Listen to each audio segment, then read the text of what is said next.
We're bringing him on. Thank you, We're bringing on Clayster now from Call of Duty Champions Complexity. They won Anaheim this weekend. Call of Duty was fucking crazy. The whole place was packed. Had about as many or more people than StarCraft inside of the venue. It really was nuts. It was the biggest Call of Duty event and spectatorship that I've ever seen outside of the Call of Duty XP event. It was by far one of the greatest achievements for Call of Duty as a community, and Clayster and Complexity this weekend. That's right. And we've got Clayster joining us right now. He's trying to get his webcam on, but we should at least have him via audio. Clay, you there? Yeah, how's it going, guys? Hey, man, how's it going? Thanks for joining us. Yeah, not a problem. I don't exactly have too much time tonight, but I can spare you guys 10 minutes to come on the show. No, that's all. That's all good. That's what I want to hear. You know why he doesn't have a whole lot of time? Because his team is bitching at him so hard to go scrim so they could practice for next week to win more money. And that's what I want to hear. Play to win, man. Play to win. Clay, can you turn your camera off and on one more time? And if it doesn't work, then we'll just go ahead and keep doing audio since you don't have much time. Cool. Yeah. There we go. There we go. Word. All right, great. Congratulations. I think a lot of people come off. They saw the viewership of Call of Duty. Everything seemed to go really well. There were a lot of people that were like, yes, Call of Duty had the fans come out and support the game like everyone knew that they could. But for you, being up on the stage, winning the championship, especially when other teams were supposed to be the ones winning these championships, how amazing was this weekend overall? I've been to a lot of MLG events. I've been going to them since like 2006. Gaming events in general, and by far this one was some of the most fun. Not only was like the crowd into it, but the players were into it a lot more as well. There was a lot more energy from a lot of the top teams going up there, so the intensity was flaring high all weekend. It was just it was a really fun experience. I definitely think winning helps a lot there because there's nothing to brood about, nothing you could have what if, to go on back on, but I really did have a good time. The fans were awesome. The players were awesome. All of MLG was pretty much an amazing time this weekend. Fantastic. Now, Impact going in with the reigning MLG champions and the Call of Duty, $1 million tournament champions. You told me in the quarterfinals on day 2 at the beginning of the morning that you were going to play Impact in the final and that you were going to beat them handily, and then you did twice. I mean, where did you get all the confidence that you were going to be able to take these guys out at this event? Well, I think mainly it just came from the team switch I did. After MLG Dallas, I lost to them in a 6-2 score in the finals, and I think I just reevaluated my teammates and decided to go with some more experience on the team instead of having, because the kids I was teaming with were all under 18. So bringing some, older players that have been around the block a few times into the squad definitely helped a lot. It definitely helped with the intensity as well because on my first team, I was the only one being, the hype man. And then on this team, we got 2 or 3 of us all going at it the whole time. And it's definitely kind of intimidating. Impact came in as a team to beat. And once they'd never really been hit in the face real hard, one good time. And after we did that to them, I felt like it was just a downhill from there, They just kept snowballing into it, like getting in their heads. You could see by their facial reactions after all the game. We were definitely in their heads by the way they were acting. So I think that had a huge factor in it. And I think we just played overall pretty amazing. And I was just, you don't win championships when you think you're going to win championships. You win them when you know you're going to win them. And I think that's just mainly where the confidence came from is our desire to win. I mean, you just joined Complexity. How did you get it together so fast? Most Call of Duty players, when compared to other esports professionally, they don't practice near as much as others do, and that has a lot to do with the fact that you have to have your 3 teammates on all the time, and you have to have other teams to play all the time. So I think we were able to pull everything together so quickly because we ended up playing at least 5 hours every day for the past month.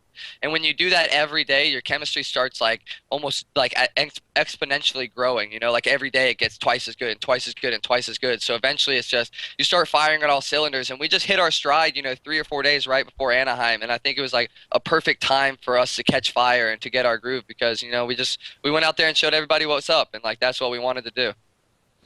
In a game that's obviously growing and the talent is growing, and I mean the number of teams that signed up for this thing was, I think this sold out and whatnot. I don't think I've ever heard a Call of Duty player come on here and be like, "Yo, we practice. You have to practice to be a champion." Do you think that there are other teams that will now see your success and realize how much time you put into it, and then turn around and do the exact same thing just to try to mimic your guys' success? Yeah, I can definitely see that because, especially with like teams like Impact or Envious who were predicted to place or Impact to win and Envious to place pro, they got complacent and they stopped playing as much as they usually do. And it was kind of like they were content with where they're at, didn't feel like people could catch up, felt like they were the best and could hold it out. And it just goes to show when you don't play and you're not like ready to know, like ready for every single situation with all your teammates, then it's gonna come back and bite you in the butt in an important game. And I feel like a lot of teams are realizing now you actually have to be dedicated and put in the hard work, not 8, 12 hours a day, but at least 4 or 5, like every day, maybe a day off a week with your teammates. Even if you're just playing like, not even scrims, just league players, just all talking about something, situational Sure. stuff like theory coding or whatever you want to call it. So I think you just need to be able to talk and build that chemistry every day, or it's going to be a lot harder to have it come together when you need it to. Just a real quick follow-up, and I'll pass it back to Slasher. Clayster, then do you think you can sort of hold on to the top spot for a while with this philosophy and approach? Oh, definitely. I really do feel like we have many more championships to win this year, and including the next year. And I just hope we can continue our success at Gfinity next weekend in London.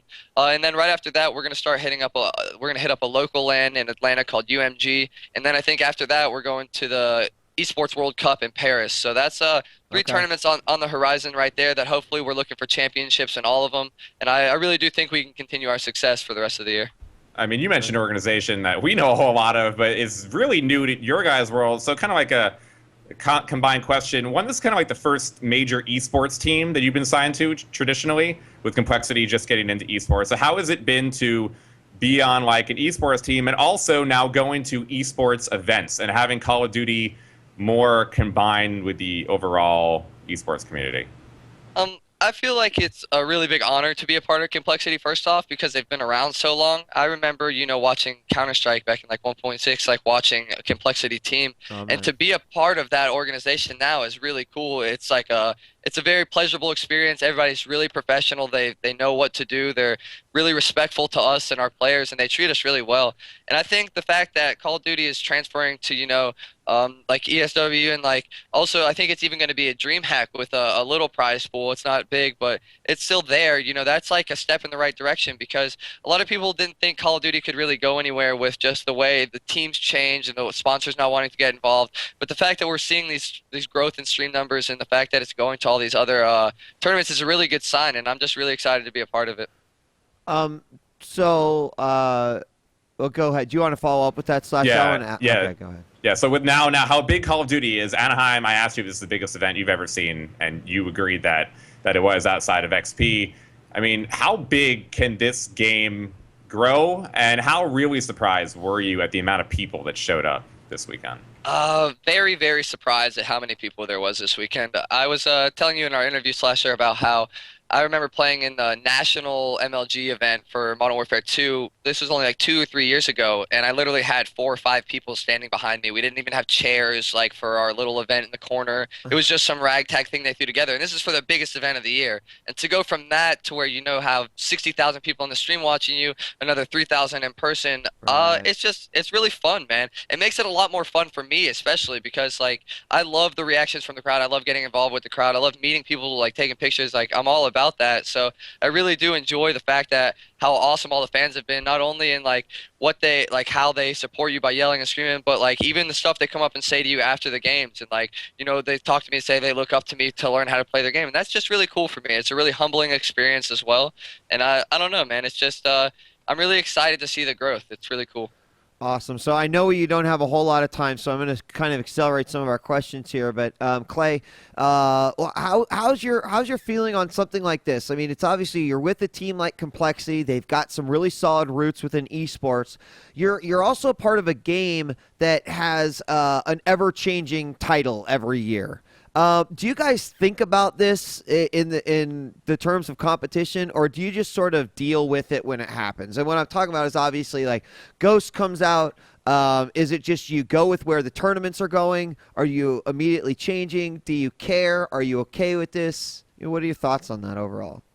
I've actually discussed this at length with quite a few pro players. I would say even at least 2 from each pro team.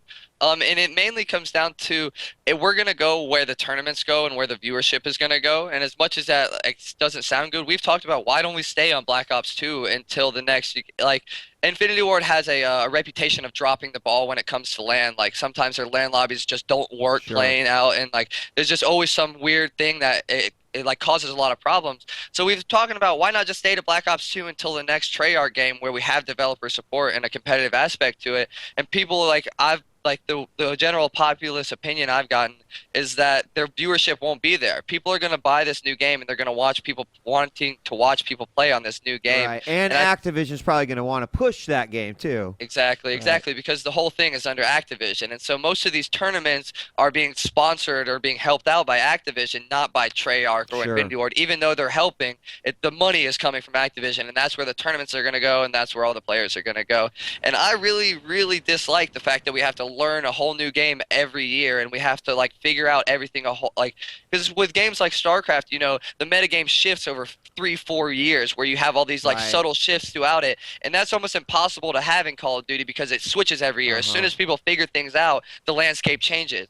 But I think that also we can attest that to like why people like it is because it is always changing. Like there's not one team that's just always good for 4 years and that dominates because the game keeps changing, and it relies on your ability to pick up on games really quickly and be able to to adapt. And that's like a huge factor in Call of Duty is how quickly you can learn, especially at the beginning of the game when all the most important tournaments are coming out. Right on. That's a great answer, man. Any final questions? Finally for me is now kind of a follow-up. Is there a true worry and concern within the players of the community that Infinity Ward will not be including the competitive features that Black Ops 2 has? Yeah. I mean, to be honest with you, they've let us down quite a few times, actually. We were relying on Modern Warfare 3 to have LAN support. The LAN lobbies didn't even really work. And this isn't a knock on Infinity Ward at all. It's just it seems that their competitive communication, it just isn't there. And I mean, it really is worrying to a lot of players that this competitive aspect won't be there. But if Activision is behind it, telling them to put it in, then they're going to put it in. Like features like the COD caster from Black Ops 2, that's a huge that's a huge deal for the Call of Duty games, especially from a spectator perspective. So, I mean, if those things aren't included, it's going to be a lot harder to do what we've done and to keep it growing as we've kept it growing. All right. Well, I know you've got to go. Why don't anyone you'd like to thank, anyone you'd like to shout out here before we let you go, Clay? I appreciate you taking some time out. Yeah, most definitely. Basically, just a huge shout out to my squad. You know, AX, Criminal, TP, they were behind me the whole time, helping me win this tournament. Our coach, Mr. X, kept us together literally the entire time. He was a big factor in helping us win this tournament. Thanks for Complexity for throwing us up in the hotels, and for the sponsor out there and all of their sponsors. You got like Sound Blaster, Newegg, Leak Gaming, Origin, QPad, and PNY. It's really nice to have this really big esports organization behind you. And thank you guys for having me on the show. It's been a pleasure. Hey, no problem, dude. Good luck with your scrims tonight, and thanks for taking the time out. We appreciate it.